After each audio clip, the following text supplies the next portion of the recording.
Actually, I'll be here every day representing the Connecticut City. We have, most of the health insurers that do both the private programs and the public programs. I think, on an effort like this one, I think it's really important that you not underestimate the amount of expertise that we have in Connecticut to sort of bring to bear on a lot of these issues. I think I'm always astounded, when we meet with the Department of Insurance with all the plans, or meet together as a group, or meet with legislators, at the people who come out of, Aetna, Cigna, United Healthcare, HealthNet, Oxford, all these companies, and you have people who live down the street who are kind of the national experts in, how to structure benefits to make the least expensive program.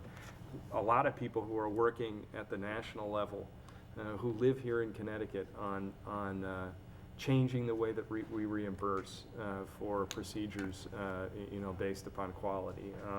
What are the quality algorithms? I mean, it's just, you cannot underestimate the resources that exist here, and B, frankly, the willingness of the companies to share it. So I'm really happy to be here. I've worked with almost everybody around the table, sometimes in a not adversarial way even, and I'm happy to be here.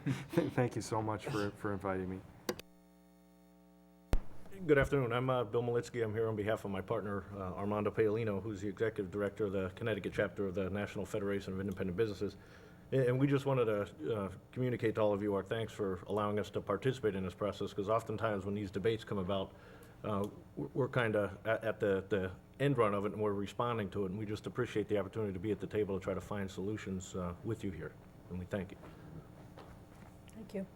Hi, I'm Leslie Gable-Brett. Thank you, Mr. Speaker, for inviting me to participate, and to all the great folks, colleagues around the table.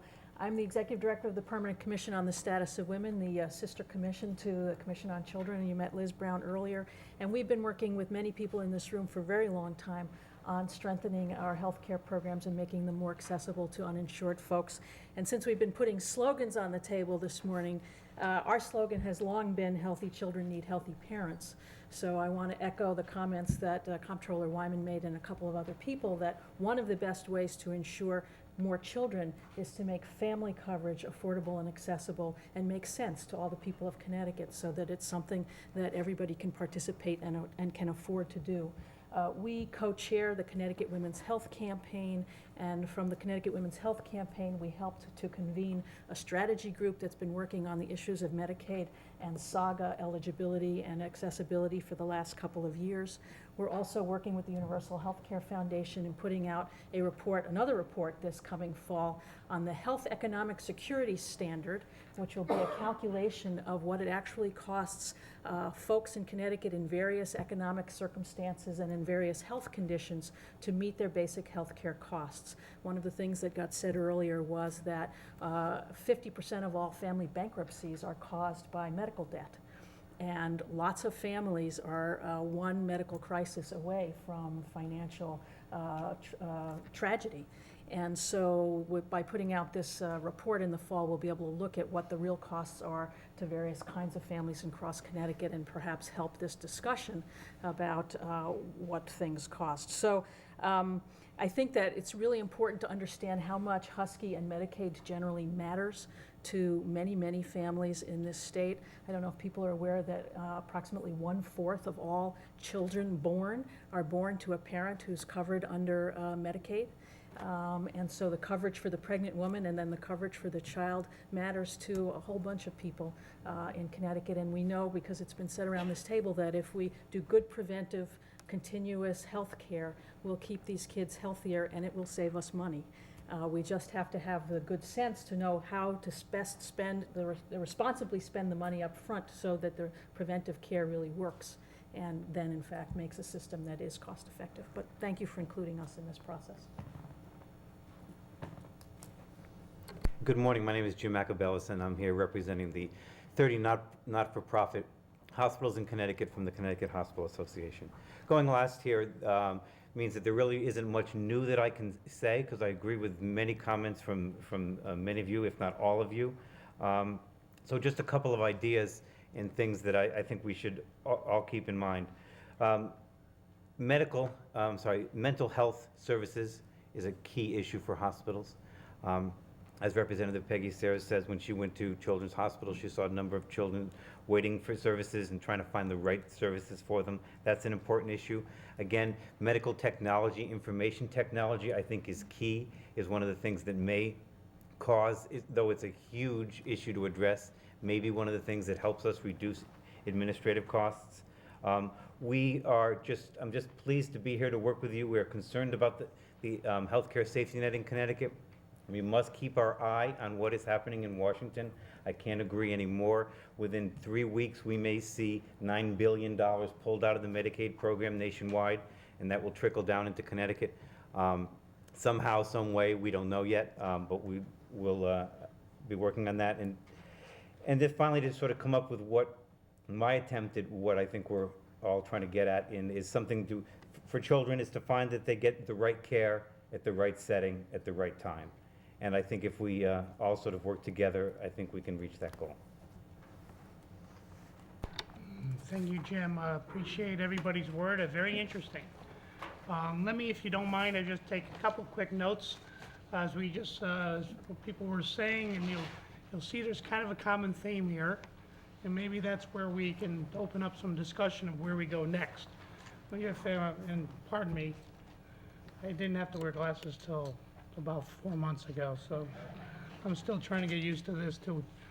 Ever since I met Dr. Federico, he says that he made me healthy and better. I've been falling apart ever since. I don't know. My teeth, my throat, my eyes, but he says he saved me. So John and I will have that discussion later.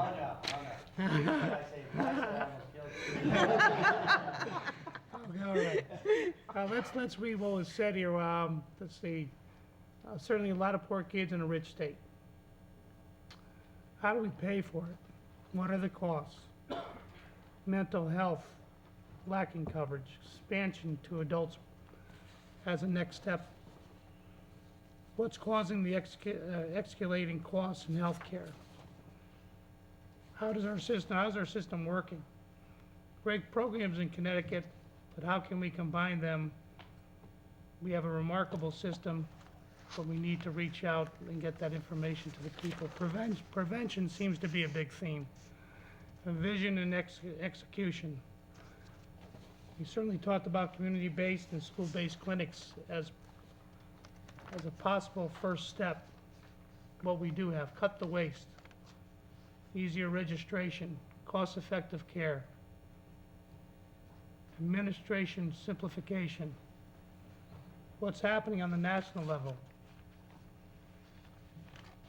Look at what we have first and see how to make it better. On prevention, again, personal responsibility. Number 1 in expenditures and 37 in outcome. Lessons to learn in other systems. Public and private combining the programs to work together. Spend $1 billion. We're spending $1 billion in Connecticut on drugs. Tort system should be modified. An abundant amount of expertise in the state. We actually have national experts right down the street. Prevention care works. So there's some common theme, seems to be, is taking a look at what we have already, such as ConPace, which we know is a success, Husky, which is a success, community-based clinics that are out there, the school-based clinics. So maybe there's a way to look at that first, as our first, maybe at the next meeting, to see actually how that system works. And then maybe where we can see where there's holes or how we can make it a little bit better. It sounds like accessibility, what we always talk about, but the theme of simplification keeps on coming up. How can we make it less cumbersome and complicated? I know Dr. Federico and I have had those conversations too about the amount of work in, not just in the hospitals, but in the doctor's offices, of the paperwork in order just to get paid. because they're a business too, and I think his comments were, they still ring in my ears, about the amount of money that he bills out and the amount he actually receives.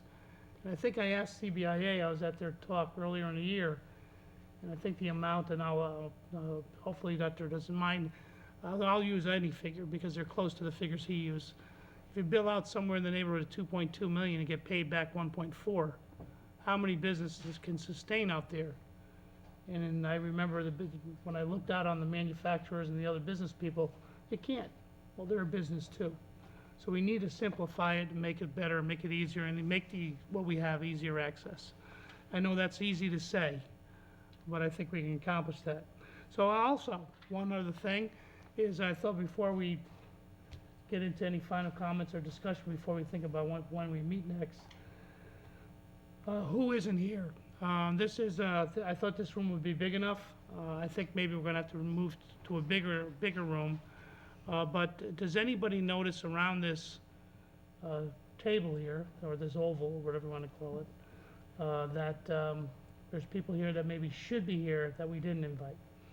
Quite frankly, I noticed that I didn't invite a couple of people, and I'll give you two names. Two that are on the table now, so I apologize to them. Please understand, we think quick and try to, hopefully we cover everybody, and you see faces out there and you kind of bite your tongue and say, darn it, I wish I remember those guys. Well, we love you guys and we're glad you're here with us and you should have been invited, so my apologies. But I also see the Commissioner of Insurance should be here, in my opinion. And certainly we had Spencer here earlier from OFA. I would think that would be very important to have OFA. And certainly we want to make this, in my opinion, bipartisan. This is an organizational meeting started by the House Democrats. I am not cocky enough to believe that the House Democrats on their own are going to do this. I would like participation, in my opinion, of OPM. I would like to have participation of our senators upstairs and also our ranking members on both sides of the aisle. So if everybody's okay with that, I think that's the best way to do it. I've been in this building a long, long time, and I can assure you that the best legislation we do, and some former legislators are also here today too, is when we do it on a bipartisan basis. It's much easier to go over those hurdles if the politics, we remove the politics as quick as we can and concentrate on why we're here, and that's our kids. So those are a few of the people that I think should be in this room on top of what we have now. I know that becomes a big panel, but I really believe that's okay. I mean, judiciary and approps and finance have huge amounts of people on their committees, and I think we can handle it too. So are there any other suggestions that I might have missed somebody? Yes, Helen? And hopefully my staff is taking notes, because I won't remember a darn thing I said, so. So make sure all those names I named there, fellas and ladies, get it down, Helen. At the risk of making this very controversial at a very early point, it occurs to me that if tort reform is part of the discussion, I think there are more points of view with respect to tort reform that you might want to consider. I think there's a patients' rights group and the trial lawyers group that might be important if that's really a core issue here. I didn't know that that was, but if it is, I might mention that. You know, I don't get myself in trouble, but I certainly think that's part of the solution too. I've always said that. We can have that discussion. If the tort reform starts to become more of a discussion, maybe, but we can consider that and bring in those folks. If for some reason we don't discuss tort reform, which I agree with you, I think we should, or whoever mentioned it over there, I think we should. Let's take it a step at a time and see how those discussions progress. But I think that's very, very good. Yes, Kevin. Thank you, Speaker. I was thinking Jeannie Milstein, as the child advocate, might have something to say about this. And also, the AG has a healthcare unit, Charlie Yulin and Tom Ryan, who do a lot of very good work around this issue and might be helpful to us. Okay, and I know that as being involved in these things, that I know it sounds like we're getting more and more people, but in reality, I don't think everybody's going to be at every single meeting that we have from now to whenever we finish. So I think it's probably, those are very good suggestions. So staff, make sure if you didn't get that information, make sure you get it down. Yes, Robert, and then to Liz. Oh, I would suggest a child psychiatrist We've heard a lot about mental health today, and they've been looking at this very carefully. And at some point, I think a consumer. Well, let me ask you a question. Do you think we bring everybody, those folks as a roundtable, or do we think we have them as invited guests to come in and to testify and do those sort of things? What would you think? Would you think they should be part of the panel? Or not just those folks, everybody we've just mentioned? Well, frankly, with the psychiatrists, we've been meeting on a regular basis on these issues. And so I think there's been some work that's been done already, and so perhaps early on. Okay, that's the good advice, Liz. The other state agency that does maternal and child health and medical home and has a lot is the Department of Public Health. So maybe they were invited, but. Yes, Ken. I'm thinking the Children's Trust Fund, who does a lot in prevention in our state. So if that's a focus, they should probably be included. I think United Way direct interface with the public that provides that information, referral from 211 and so on to get people enrolled in Husky, and has a lot of stories to tell and data to offer. Okay. Anybody else? Patrick? Lee? I agree with all the comments here that tort reform may be important, and I think it is, but I think we have so many things here that are doing good, but that we have commonality. Perhaps what we can do is work with this first to get the good things done, and then when tort reform comes, I agree with you, the American Trial Association should be here. But right now, I think we should put that, not because it's not important, but we have so many other good things that we can work on together, like the things that Jim has mentioned, so maybe we'll stay it that way. Not to exclude them, but the time, I think, is not here for that yet. And also, in addition to the CBIA, I think also a good resource would be the Metro Chambers. There's the 7 largest chambers of commerce, if they could have a representative at the table. Okay. Yes. Not to make the group too big, but I think somebody representing the Long-Term Care Association. I mean, we have Very- 21,000 very- people at least in nursing homes and 15,000, 16,000 people in home care. Yeah, it's a very good point, because actually I'm dealing with a child tonight that, I don't know really how, it's a very serious disease, and long-term care is very important, because they've been denied, only because, it's just like anything else, in coverage, it's a very expensive coverage, and this poor child the parents are begging for coverage for this young fella, and but we also understand business is business, and so I think we should think about long term. I think a lot of us right now are scratching of just trying to get access and affordability for like the kid that needs dental care, but there are the extreme cases of kids with diseases and cancers, et cetera, that we should always be thinking about. So I totally agree that long term should be part of this. Yeah, and we should think of long-term care even just as a cost driver, because long-term care, in DSS, we spend Right. over $1.6 billion on long-term care. Mm. So, Yep. Okay, very good. thank you. Yes, As we get off. Monique. As I mentioned before, racial and ethnic health disparities do impact our youth. For example, most African-American youth receive mental health services through the juvenile justice system. They don't receive them before. I would recommend Dr. Woody Lee from Yale University. He's a cardiologist, and he's done a lot of research on these disparities in Connecticut. My other suggestion is Bob Slate from the Connecticut Oral Health Initiative, an advocacy organization that is going to be working on the reimbursement rate issue. Thank you.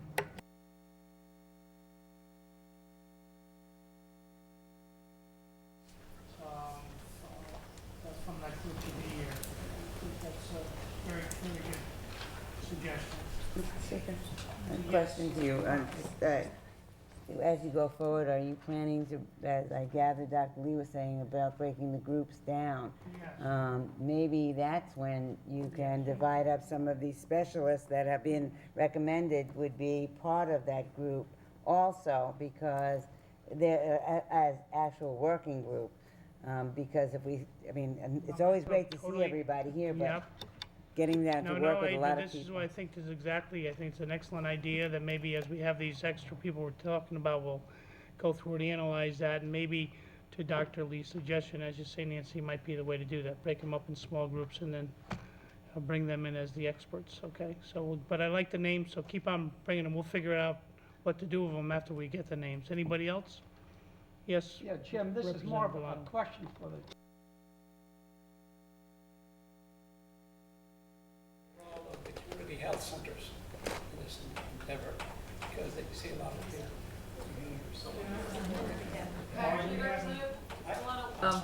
We've got most of them in the mix through the Primary Care Association, and we'll certainly include the one that's not in our group.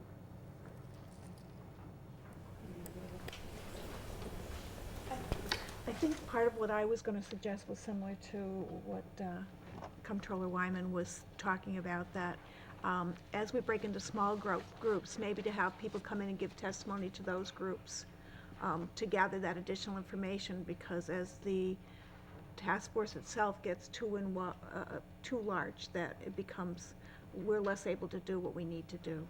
Yeah, I totally agree with you. I think that we're gonna take all the names, and then, if the panel doesn't mind, what I'll do is at the next meeting, either the chairman of the committee or even I probably will come to the next meeting too, and I'll maybe give you my advice or idea, and then you guys either tell me to beat it or it's a great idea. One or the other thing. It's a good idea, a thumbs up or thumbs down. But I think I like where I know where some of the suggestions are going on these breaking down in committees with experts. All right, and we'll do that. I'll bring that next time we come in. Anybody else? Okay, all right, so here's what I would think if, again, I'll open it up for discussion. You don't have to listen to me. If you disagree, you have what you want to do next. But I would think that, as I just stated, maybe because there seemed to be a common theme of what we have already, so maybe we should talk about, talking about Comp-Base, talking about Husky, how the programs work. I wish to tell you that I'd say I was an expert. I'm not. I know a little bit of how it works. I'll always ask the experts around me to put the information together. But more importantly, maybe we should also talk at that time about about the school-based clinics and the community-based clinics as a starting place next time, and then we'll take it from there. And let's go to the most difficult thing to do with a group of people is try to figure out when we'll have a next meeting. Should I just throw a date out to you? Okay, to the doctors though, and I do respect your calendars. I mean, our calendars are busy, but I know that all of you have even more extreme calendars. A day like today, which is, what the hell day is this? What, Tuesday? It's a Wednesday. Wednesday, are they usually pretty good days for the doctors around the room? Are Wednesdays, if we did Wednesday mornings, usually okay? If you got another suggestion, throw it out, and you can fight with the other two doctors. Afternoon to the other two doctors, that didn't go for you in the afternoon? No problem. If we did that, so if we did like, when you say afternoon, are you saying one-ish? 1 or so, something like that. So, well, all right, we got a 1 o'clock time. Why don't we figure out what the hell's today's date? The 10th. Let's want to look at September 10th.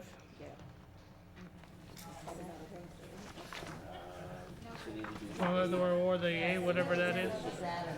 Okay, well, I just threw out the 10th. I'm not on my book.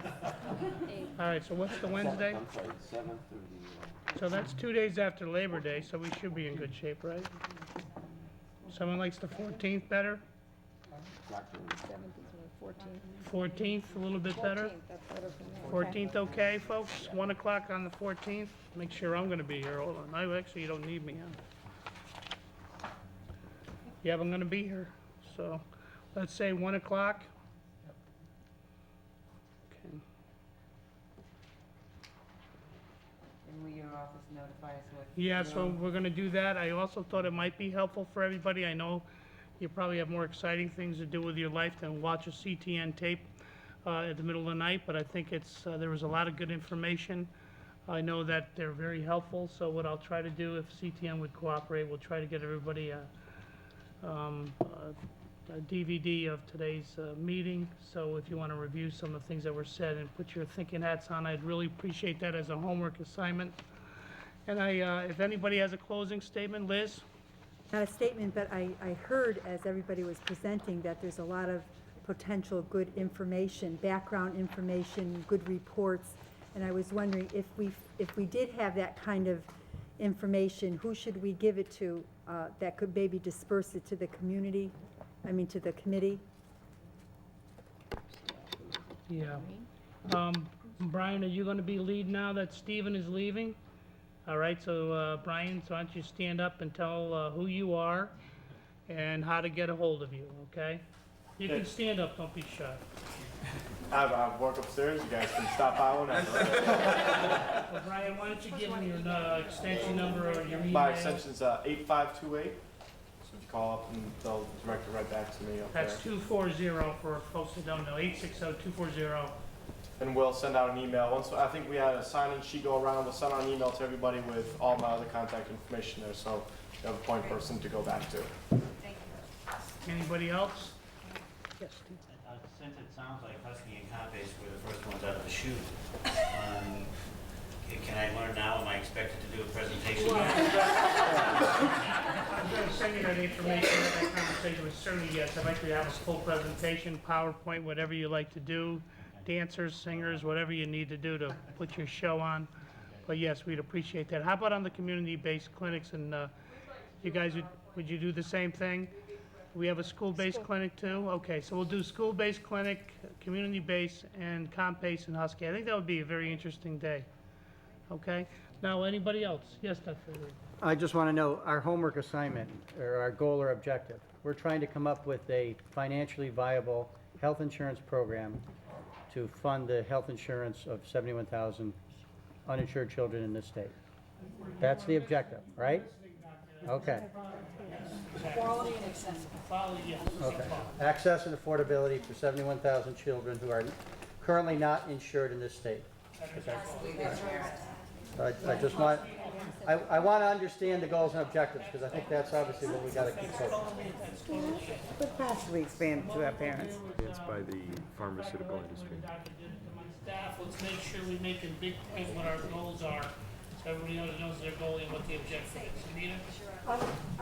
Because of the new coordination of prescription benefits that's come down through both Connecticut legislation and nationally, we might wanna do, and I can send around to everybody, or send to Brian to send around to everyone, a presentation on the prescription drug assistance.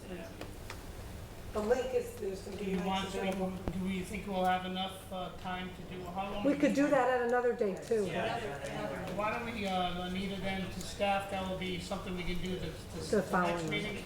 And let me also suggest, is if we do that at the next meeting, Anita, if there's other suggestions from anyone here that what they'd like to do, or what we think we should be doing, please give me some, please share some ideas with us of how as we go on. One thing, remember, that I do not think we're gonna come up with a solution in 3 months. I don't think we're gonna come up, in my opinion, 1 in 6 months. I don't wanna put that time constraint above our heads at this point. I think I want us to just think of how we resolve this problem. And that's gonna take time, it has to be a well-thought-out, sustainable plan. So let's not, again, tie ourselves up on it's gonna be due for '06 legislation. That's not what's concerning me at this point. As we go and as we talk, I think we're gonna start to see where the end will come, and then maybe we'll put those constraints under ourselves. I want us now to be thinking, be creative, and hopefully find solutions. Anybody else before I say my final comment? Dr. Lee? I think we all have very good goals. We already started with what Dr. Federico just mentioned. I think at the back of our mind, we need to find out with the real goal to fund all these. And the real goal is really to cut the waste and the inefficiency and derive that money not to put on public works, but to fund healthcare. Because if we don't, we will have all this grandiose plan, but again, we're back to who's going to fund it. And there's a big pot of money from waste and inefficiency that we can tap on and make it a win-win situation. Make one more suggestion. Just one suggestion. There is so much in what I think Mike's going to have to present the next time that maybe we could do Mike first and then the other groups, because it's going to be a long enough meeting with Mike's Husky plan. Mike, you think between just you, Comp-Base and Husky alone, that's going to take up our day? All right. It's going to be difficult Okay. to do Comp-Base Okay. without bringing in Part D that's going to. All right, let's, say it again. So we think we should bring Anita in at that time too then? I think we should just do Husky and Comcast in one day. That's plenty All for right, people to let's try to go, our digest. next meeting be Husky and Comcast then. The meeting after that will be the community and the school-based clinics. And then the third will be Anita. Is that okay, or do you think we should have Anita next? I think Anita should be part of Okay, if the school-based and the community-based clinics don't mind, so we'll go that route, if that's okay with you. Again, we're under no time constraints here, so we're gonna go with Husky Comp-Base, over to the pharmaceutical, and then into community and school-based clinics, okay? Is that okay? Yes, Mike, then go to Christine, and then to Peggy.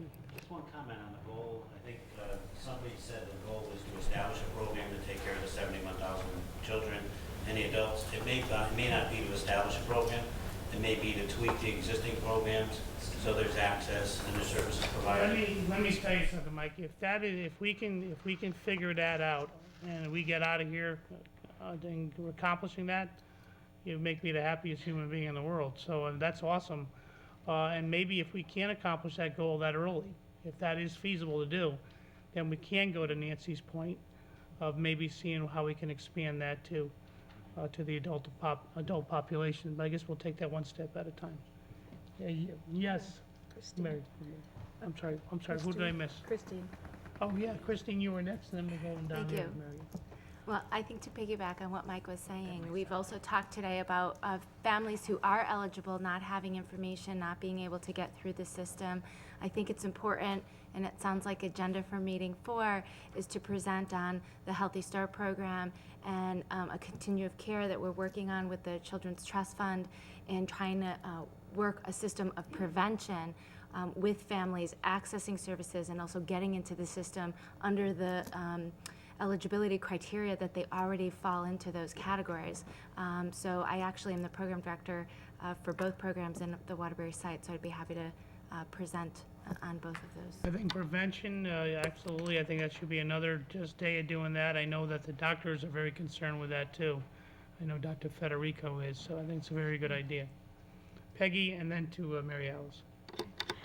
Jim, the thing I want to add is that we talked about access, and what we've already learned here today somewhat is that all the children are already eligible for Husky, and so why aren't they getting it? And even if they have Husky, they're not necessarily getting services, just dental services alone, as you indicated. So I think that's part of what we need to make our goal is why aren't they getting the services, and what can we do to make sure that they do get the services? And if they're eligible for insurance, why don't they have it? So I think that's part of what we need to look at. Well, let me ask a question though, and excuse me for being naive if it's a silly question. But yeah, we certainly understand people at certain income. But what about it, as I go over to maybe Billy and Eric and Bonnie maybe can help me, what about the family that for some reason just doesn't buy insurance? They can't afford it. But they make a good income, a plumber, a guy that's, I mean, aren't there people out there too that have, you know, they have the money, but for some idiotic reason, do not coverage.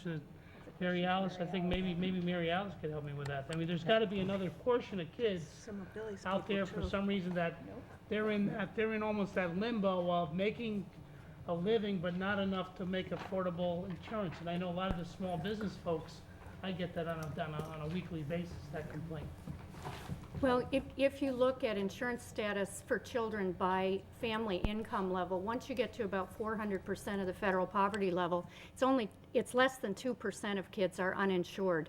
If we want to direct our efforts towards the largest group of kids who are likely to be uninsured, we need to look at the lower income levels and really concentrate on the kids to whom we have made the coverage available through the Husky program and try to figure out why they're not in the program and what difficulties they have accessing care once they get in. And I just wanted to offer some information that would answer both of those questions that Representative Sayers brought up, that we have a good deal of information about Husky outreach and public awareness efforts and the effectiveness of those, and also information about access to health care and utilization of health care in the program. And I'd be glad to perhaps take some of Mike Starkowski's time next time or whatever and present the information that we have on the program. Keith, and then over to Denise. I just wanted to mention that on the outreach piece and on the Husky piece, I think given the rhetoric in the current and elsewhere this session, where individual companies, including some smaller companies, not all large companies, were identified and frankly criticized for allowing enrollment activities and marketing activities to occur either at their workplaces or to facilitate the marketing activities. Companies were trashed for that. So I think a component of this is going to have to be reassuring some in the employer community who would like to, offer marketing opportunities or offer, whatever the word is, but who, would have to be out of their minds right now if they did it in this current environment. Totally agree with you, Keith, and it's unfortunate that that happened. The rhetoric does get turned up a little bit, and it is unfortunate because we can argue and debate that issue too, and we all might have different opinions, but we understand that there might be some people out there, and that's everywhere in life, abusing a system, whether it be in the business world, political world, or the medical world, et cetera, et cetera. There's always people that will abuse something, but all in all, I do think it's very important that they do continue that practice. By the way, my understanding is we directed the initiative to do that practice in order to expand in those sort of things. So we need to make sure we remove the bad apples. That's important. You remove the bad apples and then you slap the ones that are doing wrong. But make sure we continue to encourage the marketing of a program that we're all arguing here today there's not enough access to. So I agree with you. Anyone else? Denise? I guess if I could just sort of wrap up what I'm hearing and go back to this issue, maybe we could clarify what the goal really is here. It sounds like we have in Connecticut a Husky plan that should cover most of these uninsured children if we can figure out what the barriers are to participation, and I don't think it's just about lack of information. There are other barriers that have been identified, and then face up to the fact that that will mean increased utilization of the system, which will cost more money, which is really the reason there have been some discouragements of families getting into service. So try to figure out, again, back to Dr. Lee's point, how we can save some money within the system so that we can at least, it sounds like we don't need to expand programming. We need to use it better and have everybody cooperating and agreeing that this is the priority and getting more and better access to the services that should be included under the program. So I would like to suggest that rather than focusing on sort of increasing actual programming, we should really focus on how we can make the existing program work for everyone, because Connecticut's way ahead on this. We are technically, theoretically at least, covering every uninsured child. Currently, they should be eligible, almost all children is what I'm hearing. And that's why I keep pointing back to the statistic. Nearly every currently uninsured child in Connecticut is already eligible for Husky coverage. But we clearly have some problems in the system in terms of those children actually getting preventive care, dental care, mental health, whatever these things are. So it seems to me that our objective should be to make that programming work for the patients and to find some savings in the system, which clearly must be there, and make this work more efficiently. So I'm back to saying, I want a fiscal scan. I want to know what we're spending already, what we're spending it on, and how we can make that better. And I would like to suggest that be the real goal of this group. Well, I don't disagree. However, I think there's more to it than that, Denise. I think that we should focus on what we do have, and then again, see where we're failing, because it's not just about the person seeking this. It's about Dr. Federico and Dr. Lee and the clinics and what they have to deal with too on payments, on the lack of payment, of keeping doctors in the state, keeping hospitals well reimbursed. It's more than just us providing care. I think what we're trying to say all in all is that yes, I think we have a real good system to start with that needs some tinkering and fixing, but I also think there's more to than just the access of care. I think there's other issues that I think will come up that we need to address. But so I don't totally disagree with you. I mostly agree with you, but I think we need need to take a look at it and take one step at a time.